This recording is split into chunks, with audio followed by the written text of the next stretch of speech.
La catequesis sobre la primera, segunda y tercera carta de Juan.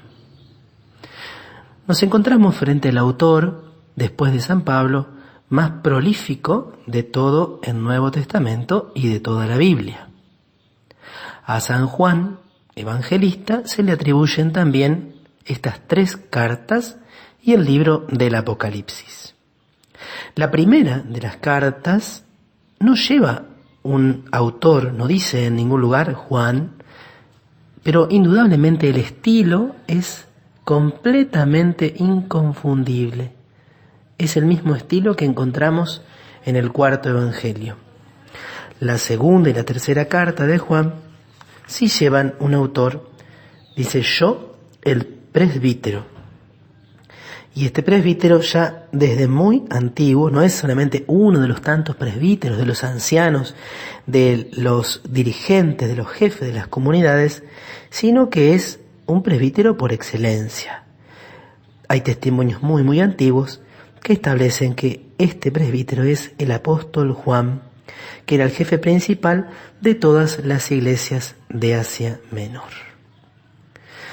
¿Cuál es el origen, cuál es el contexto en el que surgen estas 3 cartas y cuáles son los temas principales que se tocan? La primera carta de Juan está dirigida a varias comunidades de Asia Menor, donde a fines del siglo I el apóstol Juan gozaba de una enorme autoridad. Hay ciertos pasajes de la carta que son contemplativos, son serenos. Nos introducen en el misterio de Cristo y de ese amor al cual Él nos llama. Y hay otros pasajes ciertamente de tono polémico, porque estas comunidades estaban asediadas, como ya hemos visto en anteriores textos, por falsos profetas, que comprometían con su enseñanza la pureza de la fe, de la cual habla el capítulo 2, versículo 22. Y que también tenían un comportamiento moral reprobable. Pretendiendo estar libres de pecado, por eso va a insistir con tanta fuerza Juan, si decimos que no tenemos pecado, nos engañamos a nosotros mismos. Estos no se preocupaban de observar los mandamientos, en particular el gran mandamiento, el mandamiento nuevo, el mandamiento del amor. Entonces, este es el contexto en el cual surge esta carta, esta es la situación que viven estas iglesias de Asia Menor. Juan muestra entonces quiénes son los que poseen realmente la filiación divina y están en comunión con Dios. Propone una serie de signos que manifiestan entonces esta presencia de la vida divina en los creyentes. Entre esos signos, en el orden doctrinal, se destaca el reconocimiento de Jesús como el Mesías manifestado en carne. Aquí indudablemente resuena la afirmación del prólogo del Evangelio de Juan: el Verbo se hizo carne. Ya habían comenzado a surgir en ese momento algunas herejías que negaban la realidad de la encarnación, lo que luego va a ser conocido en la historia del dogma cristiano como el docetismo. La encarnación es simplemente aparente, no real. Estos que negaban la manifestación en carne, en el orden moral, también evitaban, no se comprometían en la práctica del amor fraterno. Por eso en esta carta se va a insistir tanto en el amor como el gran, como en el fondo el único mandamiento de Cristo. El auténtico creyente para Juan es el que ama a su hermano. Solo el que ama a su hermano es el que permanece en la luz, es el que ha nacido de Dios y conoce a Dios. Por lo tanto, el conocimiento de Dios no es solo un conocimiento intelectual, sino que implica una vida acorde a sus mandamientos. Y entonces en este contexto es que surge una de las afirmaciones más conocidas de esta carta, en el capítulo 4, versículo 8. El que no ama no ha conocido a Dios, porque Dios es amor.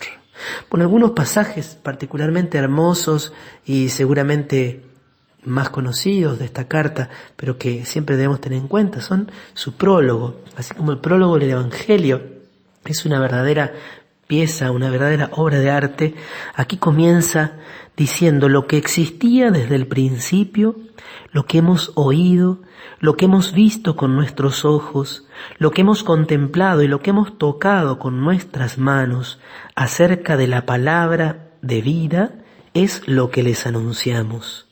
Porque la vida se hizo visible y nosotros la vimos y somos testigos y les anunciamos la vida eterna que existía junto al Padre y que se nos ha manifestado. Lo que hemos visto y oído se lo anunciamos también a ustedes para que vivan en comunión con nosotros, y nuestra comunión es con el Padre y con su Hijo Jesucristo. Les escribimos esto para que nuestra alegría sea completa. Toda una teología del testimonio apostólico y de la tradición. Nuestra fe está fundada en la experiencia directa, real, de hombres verdaderos que con sus propios ojos, con sus propias manos, tocaron y vieron y escucharon a aquel que es la palabra hecha carne. Otro aspecto importante de esta carta es cuando habla de la filiación divina. Dice: miren cómo nos amó el Padre, quiso que nos llamáramos hijos de Dios y nosotros lo somos realmente. Si el mundo no nos reconoce, es porque no lo ha reconocido a Él. Queridos míos, desde ahora somos hijos de Dios y lo que seremos no se ha manifestado todavía. Sabemos que cuando se manifieste, seremos semejantes a Él porque lo veremos tal cual es. Capítulo 3, versículo 1 al 2. La filiación divina que se revelará plenamente cuando se manifieste Jesucristo. En el capítulo 3 también está ese largo discurso sobre la importancia del amor fraterno. En el capítulo 4 se nos habla de la plenitud del amor que expulsa en nosotros el temor. Y en el capítulo 5 hay un tema clásico, y es esta unión entre la fe y el amor. Hemos visto ya en las cartas de Pablo, en las cartas de Santiago, cómo había diferentes acentos. Pablo insiste mucho en la justificación por la fe. Santiago insiste en la necesidad de que esa fe dé frutos de caridad. Juan presenta una síntesis, diciéndonos que la señal de que está Dios en nosotros, de que ha nacido de Dios, y nuestra fe es que Jesús nos salva y que su amor se manifiesta en nosotros. La segunda carta es un texto muy breve, no tiene capítulos, tiene tan solo 13 versículos, está dirigida por el presbítero a la comunidad elegida. Se supone que es también una comunidad de Asia Menor. Habla también del mandamiento del amor, de los anticristos. También en la primera carta se habla de los anticristos, son el seductor, son aquellos falsos maestros que niegan a Jesucristo manifestado en carne. Y en la tercera carta de Juan, esta sí tiene un destinatario preciso, es su querido hermano Gayo, a quien amo de verdad.